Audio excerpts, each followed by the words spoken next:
So can you take Visanne with ashwagandha? Visanne is a medication typically prescribed for people who have endometriosis, which is a condition where cells similar to the lining of the uterus grow outside the uterus. Now, Visanne is a synthetic type of progesterone, which then in endometriosis helps to balance out the effect of excess estrogen. Ashwagandha, on the other hand, is an adaptogenic herb, which basically means that it's a herbal supplement that helps your body adapt to stress. There's lots of different types of adaptogenic herbs, and ashwagandha may be helpful for people who are feeling excessively stressed and overwhelmed, who may be having sleeping issues, who may be experiencing blood sugar imbalance, etc. So ashwagandha can be very helpful in those types of situations.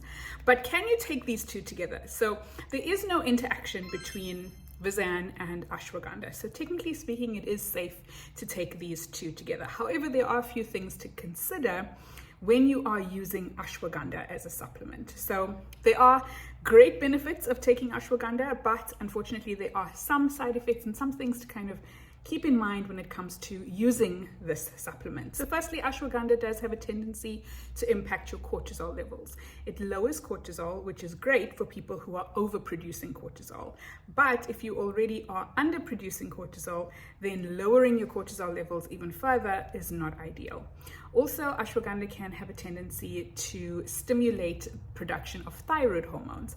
So if you already have an overfunctioning thyroid, or if you have an underfunctioning thyroid and you're on thyroid medication, taking ashwagandha in addition may impact your thyroid hormone levels.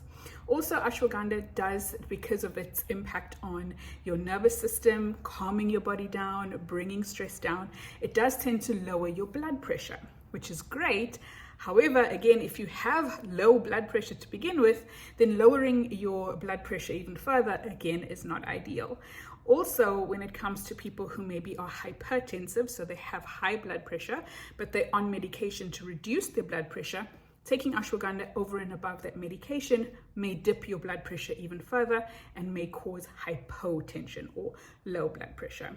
Again, people who are sensitive to nightshade vegetables, so things like tomatoes, eggplants, basically those vegetables that tend to grow at night. If you have a nightshade allergy, then you may be sensitive to ashwagandha as well. So it's not indicated for people who have a sensitivity to nightshades. And then also ashwagandha is not safe to consume during pregnancy and breastfeeding. So if you are pregnant or if you're breastfeeding at the moment, then it's not advisable for you to take ashwagandha.